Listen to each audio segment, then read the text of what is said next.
Broadcasting from the business capital of the world, this is the Podcast Business News Network. And we are back with Amy Stolberg, and we're excited to have her here. She's a psychotherapist and life coach. Welcome to the show today. How are you? Wonderful. Thank you, Jill. How are you? I'm doing well. Thanks so much. I know you're based out of New York. The name of the company is Amy Stolberg Therapy. What is your new website? It's amy'spearlsofwisdom.com. Beautiful. All right. So tell us a little bit about your company, what it is that you do as a private psychotherapist and life coach. First of all, I am up in New York, upstate New York, near the Finger Lakes. And I've been a private psychotherapist and life coach for over 25 years. As a private psychotherapist, I really work with people who come to me with, their mental health issues that are kind of permeating out through different symptomology and helping them kind of get some control over the symptoms and getting to some of the root causes of the emotional difficulties that they are having. As a life coach, I take that a step further. After somebody's mental health is really stable, we're really working on other, aspects of their life, present and future. Oh, well, we are happy to have you back here and excited to talk to you again. I know you mentioned, I mean, for new time listeners, just a little bit about your background. I think it's important just to go over. I know you moved a lot as a kid, right? And you became a survivor and you did so much on your own, right? It led you down this path, but would you mind just sharing it with our new time people just in case? Sure, I am one of five children, to two less than perfect parents. We moved around a lot. I was always the new kid. From the middle low income family, I am one of the statistics that says invest in your children and someday they will become better than they, would have been otherwise. I am that person. Went to college on scholarship and became a good statistic. I could have never have done it had there not been some significant people in my life along the way, counselors and school personnel, youth group directors and stuff like that, who kind of saw something in me that I didn't see in myself and encouraged me along the way. If you had asked me back when I was in my teens what my future would look like, it definitely would not have been where I am now. But I am very grateful to those people who did kind of coax me along the way and give me motivational kicks in the ass when I needed it, Mm-hmm. um, to get me to go in that direction. I was definitely not a college bound kind of kid, hated academics, but didn't know any other way from what I was, being told to not work so hard for so little bit of money. And so I just had to trust others who might have known better. And I worked hard at it. It didn't come easy to me. And I probably put twice as much work in as the average kid. But in the end, nobody asked you how long, how hard, any of that stuff. All, people really care about is that done it and you've proven yourself to be worthy of doing the next thing. And, many years later, here I am doing that next thing. So I'm very thankful to all those people. Um, I am a mother of two young adults and, treading those turbulent waters of, my own kids being college age and trying to launch them. I've probably seen and heard more than most, and there's very little that would make my head spin or my eyes roll. So, I bring to the table for my clients, both for their mental health and for their life coaching, a pretty big bucket of experience from myself and from my clients. So I'm happy to share those. And that's where I came to be, wanting to share some of the little pearls of wisdom with the rest of the world. I love it. Pearls of Wisdom. That's really it. Wow. I love the name. Thank you. Thank Do you. you, what did you have in mind for our show today? Any area that you wanted to dive into for our listeners? Yeah, I wanted to talk a little bit about getting comfortable with the discomfort of emotions. And I want to remind people that, our universal life experience is one that is felt all over the globe. It doesn't matter who you are, where you're born, what color of your skin, what language you speak, your personal preferences. The life experience is universal and emotions are universal. wherever you live, pain is pain, fear is fear. And I wanted to talk with people about getting comfortable with the discomfort of emotions. In particular, the ones that would tend to jump out the most in my practice is fear, guilt, grief, and shame. So I thought that maybe we would, take a few minutes today and talk about one of those. And the one I chose to talk about today is fear, and how fear affects a person's mental health and their overall sense of well-being. Fear is one of the big ones that really gets in people's way of Hmm. becoming the best version of themselves. So, you know, there's different, fears. People experience fear of failure. The fear of trying something new and failing at it keeps a lot of people from trying. Yeah. And it typically is not somebody's inability to do something, it's their fear of the inability to do something that stops them from even trying. So, for those people who think, well, I can't do it, the fact is that if you don't even try, you can't do it. If you try, you may do it. And in fact, you may fail. Most successful people say they fail more than they succeed, but it is that attempt to try that gets them to that success. So, fear of failure is a big one for people, stopping them from becoming the best version of themselves. A second fear is fear of vulnerability and being your authentic self. I see this a lot with couples and mating and dating, the fear of, being vulnerable to who they actually are and, presenting themselves. And that comes up in a lot of the conversations I have with not just young adults, all adults, anybody who's out there trying to meet, somebody. And, the truth is that everybody presents themselves with a mask, the best version of themselves. And, as an authentic person, eventually you have to drop your mask and be yourself. And that can be problematic in coupling when you do drop your mask or your partner drops their mask and you don't necessarily like the person who's under the mask. And in that case, you wasted your time and the other person's time by not being your authentic self. And that really comes from the fear of being vulnerable. What if somebody sees me as who I actually am and doesn't like me? What I say to my clients, if you being you somebody else doesn't like and they want to take the door, let them take the door, and let them take the door on the early side opposed to the late side, because otherwise you're wasting your time and their time. You want somebody who's going to love you for authentically you. So you have to be vulnerable, to be your authentic self.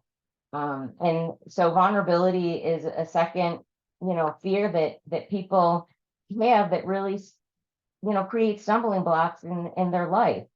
Um, a third would be the fear of intimacy. Uh, in couples, so often the couples that I work with, the fear of being honest about, what their needs are and, what their likes or dislikes are creates huge barriers in couples. It cuts the communication down. It carries over when you have a fear of intimacy. But what happens in the bedroom carries out to the bed outside the bedroom. What happens outside the bedroom carries inside of the bedroom. And if there's a need to, again, it's the fear of the vulnerability of being intimate. Some people, they will avoid intimacy altogether out of the fear of, being uncomfortable and needing to learn in life how to get comfortable with that discomfort of being, honest with your needs and intimacy. Um, Another one would be the fear of abandonment, and this is huge. This, is a big one for people who carry their childhood experiences into adulthood. Well, a Um, lot of us have these childhood traumas, but don't really know that's what the underlying cause is, right? So how do you figure yeah. that out? You feel like you're stuck in something, you're not moving, you're not growing, you can't get past something. I mean, those are some signs, would you say? How do you know if you have childhood trauma? Because sometimes people block it out that much, right? To not even know that it's there. Absolutely. And you're absolutely right. Childhood trauma can be either an impact trauma, like some big major incident that happened. It can also be little incremental traumas that happen long term throughout your childhood. And you may not know, you may just have an uncomfortable, physical reaction to something. And it takes somebody who's trained to kind of see that and hear that and question that and kind of wind it back a little bit. And you're right. Oftentimes for childhood trauma, there aren't memories, and that's part of the body's and brain's way of protecting the person from the trauma that's happening, whether that be, an impact trauma, whether it be, abuse, physical abuse, sexual abuse, emotional abuse, or those incremental daily traumas of living with, let's say, a parent who's narcissistic or absent parent. Those are all traumas, all things that create long-term trauma in a child. And those things come with that person into adulthood. So you're absolutely right. There isn't always like a telltale sign, like, okay, let's, dive into that. But it takes getting to know your therapist getting to know you, because that's the stuff that we're working on in psychotherapy, not so much the life coaching. The life coaching comes after all that stuff is kind of resolved. When you find out and figure out what those traumas are and address them, then you can start working on the skills that you need in order to deal with them on the daily basis. For childhood trauma, you develop coping skills, and those are strategies that you learn to use to survive. They're survival skills, and a lot of them are instinctual. But you may not understand that. You may not understand what the fight, flight, freeze, or fawn is about. But you may be doing them, and they may be presenting themselves in your adulthood, and you're having no clue what it is. But it will affect your relationships. It will affect, how successful you can be in your life when you're not understanding what those stumbling blocks are, for sure. So, abandonment is a big one because, as we know, so many families are split. The statistics on divorce and split families, blended families is so much higher than it ever was in our parents. And with that comes abandonment, and people may not see it as clearly as that. But the reality is that, a child develops their safety and security with the parents that are there when they are young, even pre-verbal. There are attachments to parents, the caretakers. And, sometimes people don't even think about that pre-verbal. A baby responds positively or negatively to their caretaker. So let's say that, one of those caretakers disappears, even though an infant might not be able to verbalize, hey, where did that person go? It can shake their system. And, as kids do develop communication skills, they may start saying things or acting out in certain ways that may, in fact, be due to abandonment. And those issues do follow through that person into adulthood. How do you see that? You might see it in somebody who, in their relationships, will either repel people out of fear that they're going to be abandoned again. So they'll reject people, or they may hold on too tight. That's where some of the attachment issues come in. There's anxious attachment issues. A person may be so anxious that they're going to lose someone that they hold on so tight to that person that becomes dysfunctional. In fact, that can perpetuate losing that person. So helping, my clients understand what their, let's say, attachment issues are, why they have an attachment issue, or why they are rejecting and repelling people may in fact go back to childhood abandonment issues. And another fear is the fear of mediocrity. And, I see that a lot in high performers, people who are people pleasers, who say yes and do everything that's been asked of them, people Hmm. who push themselves so far to please everybody else or to please society, who then don't really take care of their self. And that comes out of the fear of mediocrity. What if I'm just me? What if I'm not special in some way? What if I don't outperform? Um, then who am I? Am I worthy? And that again can come from childhood, from intentional or unintentional parents who place certain expectations on their Yep. children to perform certain ways. And whether it was intentional or not, how that young person perceives the parent's input, affects how they respond to it. And that can then roll itself out into adulthood to be problematic. Whether that be, the some of the college kids that I work with, who good enough is never good enough. They are wonderful students, wonderful human beings, and yet they feel like it's not good enough. And where does that come from? And helping them Yep. feel good about their successes, Oh, and not bad.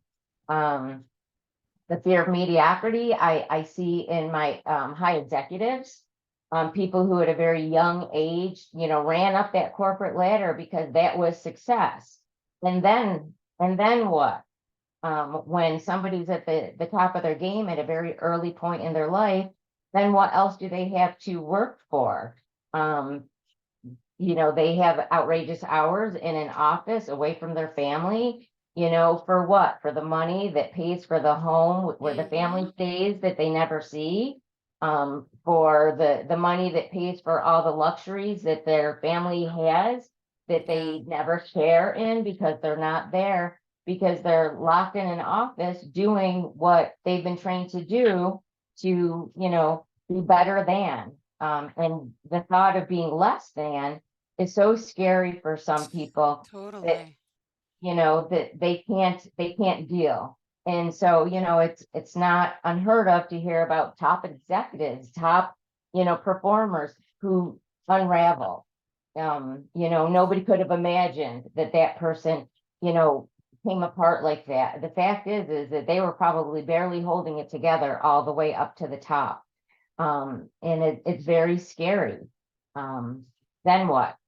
you know so that fear of mediocrity really perpetuates people to live a very unbalanced life. Mm-hmm. Thank you for sharing that. And Amy, let's remind everyone how we could reach you if you don't mind. Website, best forms of contact.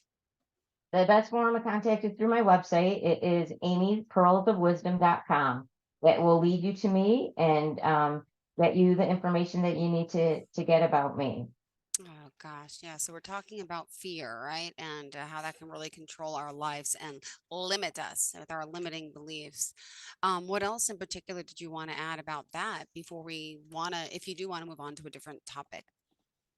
Well, I want to kind of stick with fear for a little bit longer, just to talk about how that does limit people, into adulthood, and how do you overcome fear? Um, and whether it be the fear of failure, vulnerability, Mm-hmm. intimacy, abandon, mediocrity, it is one, getting to understand where what that fear is, and where that comes from. And that can be a difficult one, to have to kind of dig down to admit to yourself that you have these fears. And where does it come from? Is it something that we were taught growing up? Is it society? Society pumps a lot of fear into people. Growing up in this culture, we breathe the air, so we believe everything that we breathe. The air might be tainted, but we breathe it in, and we believe that in order to, be successful, you have to be all these things. But the fear of that keeps us from really ever getting to our best potential.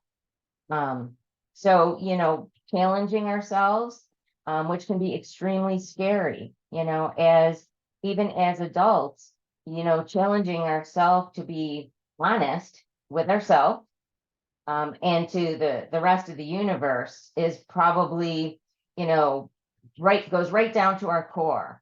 Fear comes from childhood, whether that had been like a fear of, being punished by a parent or a caretaker, fear of not doing well enough in school, a fear of our body not being what others think it should be. What happens if we aren't all of these things that, we believe that we should be? A person can come unraveled if they are honest with who they are, or who they want to be, opposed to, giving into the fear that keeps a person immobilized. And if someone is fearful, right, that's what drives me crazy because some of my friends, and my mother especially, used to be so fearful of talking to someone, opening up about someone. And I always say, well, what's the worst thing can happen? You're still in the same spot. But to get that fear factor of even going to someone like you as a licensed psychotherapist, it scares them. I do think that Zoom, though, nowadays, I know you do video, obviously, a lot of virtual platforms can help people with that anxiety of getting in the car, getting someplace. No, like I think it's a little less fearful to be on a Zoom like us today. I feel a little more comfortable, right? Than, especially someone who's going through these type of issues. Absolutely. To be honest, when I started doing the video stuff, which was before COVID happened, before, everybody popped up with, video out of necessity, I was doing it for an online therapy platform at the time that was pretty cutting edge. I was afraid to do the video. Hmm. I didn't like that. However, I could go into my office and see people in person. The video scared the hell out of me.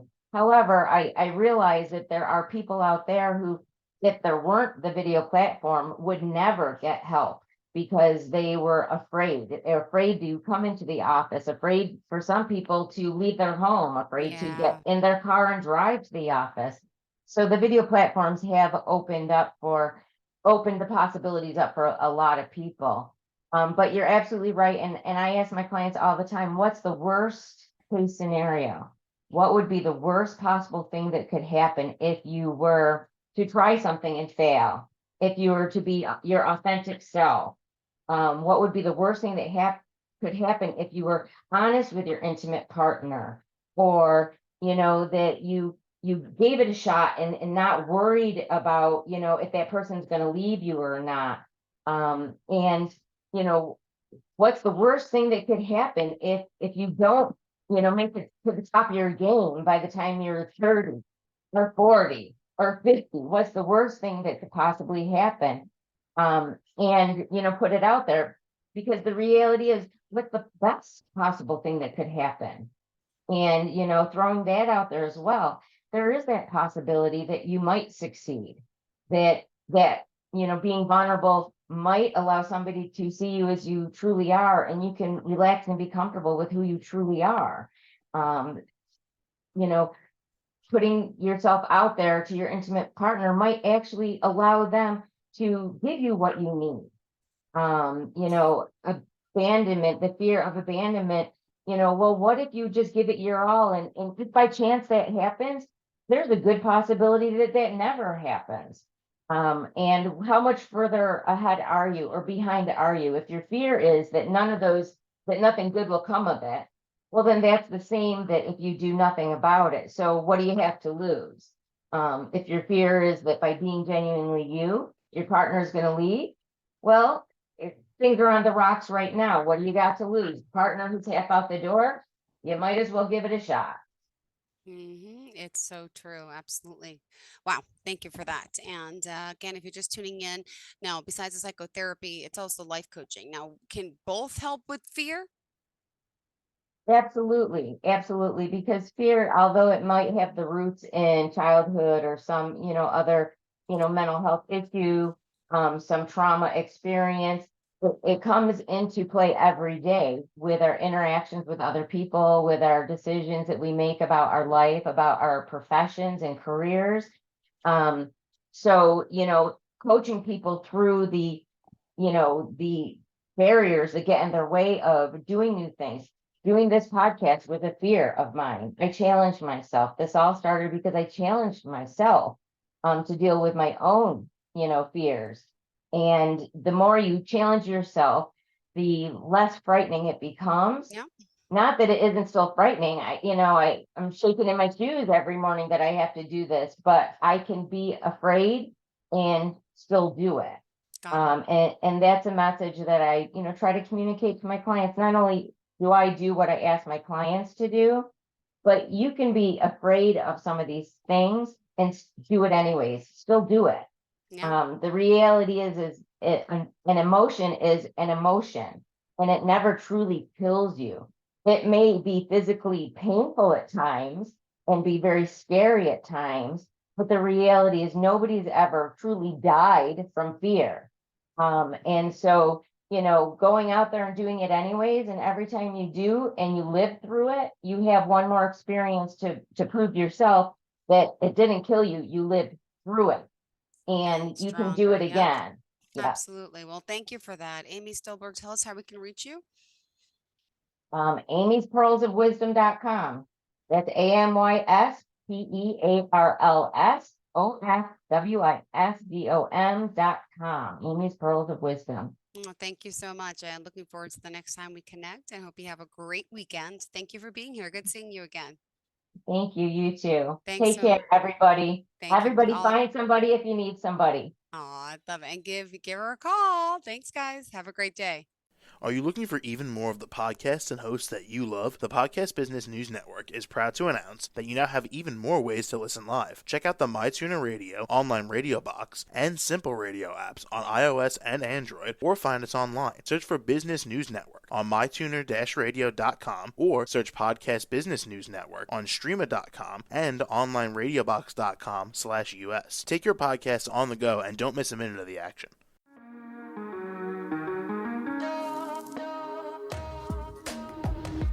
Broadcasting from the business capital of the world, this is the Podcast Business News Network. For nearly 2,000 severely injured veterans, everyday life has become filled with barriers. Day-to-day simple tasks can become pretty daunting. I have to carry my chair up 2 flights of steps or have somebody do it for me. What scares me the most is just the falling. When I'm struggling with my house, I think, to have that one great barrier just knocked down, it's crucial. Home for Our Troops is a wonderful nonprofit that builds a mortgage-free, fully adaptive, handicap-accessible house. And there's no catch. It'll be our very first home that we've ever owned. This is a game changer. This is where your life begins again. We need you to join us in completing this important mission. Please visit hfotusa.org and help build homes and rebuild lives. Because of you, everything's going to be okay.